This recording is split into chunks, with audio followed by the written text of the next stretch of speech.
उत्तर प्रदेश सरकार के मंत्री और मैनपुरी लोकसभा सीट से भाजपा उम्मीदवार जयवीर सिंह ने कहा कि उत्तर प्रदेश में 7वें चरण में 13 सीटों पर चुनाव होना है। ये 13 की 13 सीटें भी हम जीतकर कमल खिलाने का काम करेंगे। आरक्षण के सवाल के जवाब में उन्होंने कहा कि भाजपा ने बार बार दोहराया है कि हम न संविधान में कोई बदलाव करेंगे और न ही आरक्षण में छेड़छाड़ बर्दाश्त करेंगे।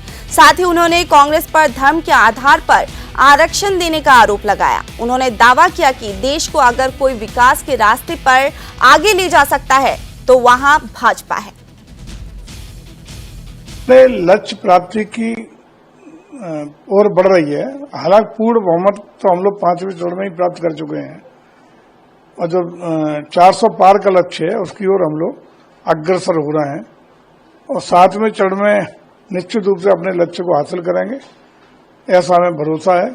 और उत्तर प्रदेश के शेष 13 सीटों की बात करें तो उस पर भी हम लोग पूरे मनोयोग के साथ प्रयासरत हैं कि 13 की 13 सीटें अंतिम चरण वाली भी हम लोग जीत करके कमल खिलाने का काम कर सकें, भगवा लहराने का काम कर सकें।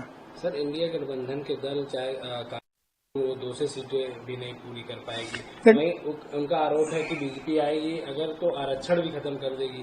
तमाम आरोप लगा रहे हैं। देखिए, ये सही है कि जनता को भ्रमित करने का प्रयास, जो हम लोगों का 400 पार का नारा है उसको उन्होंने तोड़ मड़ोड़ के इस रूप में प्रस्तुत करने का प्रयास किया है कि हम लोग 400 से ऊपर इसलिए लाना चाह रहे हैं कि संविधान बदल देंगे, हम लोग इसलिए लाना चाह रहे हैं कि आरक्षण खत्म कर देंगे। जबकि इन दोनों स्थितियों पर माननीय प्रधानमंत्री के द्वारा भी बार बार ये कहा गया है कि इंडिया गठबंधन निश्चित रूप से हमारे बैकवर्ड का और शूडकास्ट का आरक्षण धर्म के आधार पर मुस्लिमों को देने का काम किया है। कर्नाटक की बात करें, पश्चिम बंगाल की बात करें, बल्कि पश्चिम बंगाल में तो माननीय उच्च न्यायालय ने उनके इस आरक्षण की व्यवस्था को समाप्त करने का निर्णय दे दिया है।